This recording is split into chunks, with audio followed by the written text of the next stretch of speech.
Walang tao ang walang laway. Saliva is part of a normal person.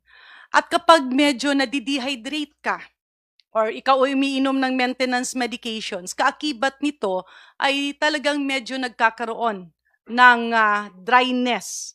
At kasama dyan yung saliva. Normal ba ito? Yes. So, why focus on that? May nakita pa nga ako, no? I believe kaibigan ko rin ito at parang tila spokesperson nga nung defense panel. I'm not sure kung ano yung, if the spokesperson siya. Pero nagulat ako nung sabihin niya, physiologically, medically, scientifically, ang laway daw at ang sipon ay simbolo ng mga taong nagsisinungaling. My God! That's a big lie, especially if you're a former official of the government.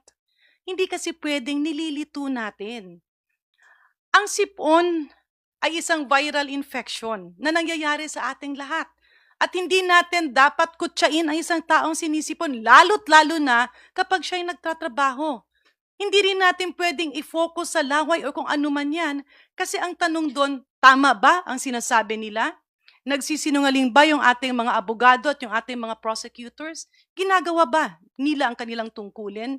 Why go into a discourse? Again, we're going back to fake news. We're going back dun sa paglilihis. We're going back dun sa mga attitude, mga kaugaliang hindi maganda, pero tila na build up nung nakarang administrasyon na dapat ngayon ay i-correct natin. So, pag-usapan natin, kapag ako ay sinipon, is that something criminal? Lahat ng tao may laway because that's part of digestion. Pero pag hindi ka pinainom ng tubig, simula umaga hanggang hapon kasi bawal. Kapag ikaw ay hindi nakakain, no, at ikaw ay doon na nagtatrabaho, it's a normal process. Kasalanan ba yun? Hindi. Kailangan bang pagtawanan yun? No. It's actually bullying. The prosecutors are just doing their job. Ngayon, dapat tuldukan yan at ibalik natin sino ba ang totoong nagsisinungaling. Yung nagsisinungaling, yung pinapalabas na kasinungalingan ang naging cause ng sipon.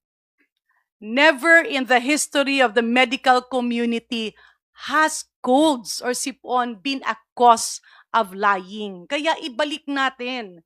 Sa katotohanan lang po tayo, wag po nating ilihis. Andyan na yung impeachment court. Ipagpatuloy, tuldukan at sagutin ang mga dapat sagutin. Huwag ilihis. Let us avoid personal attacks. Let us focus on the issue at hand. At pasensya na po doon sa aking kaibigang nagsalita niyan.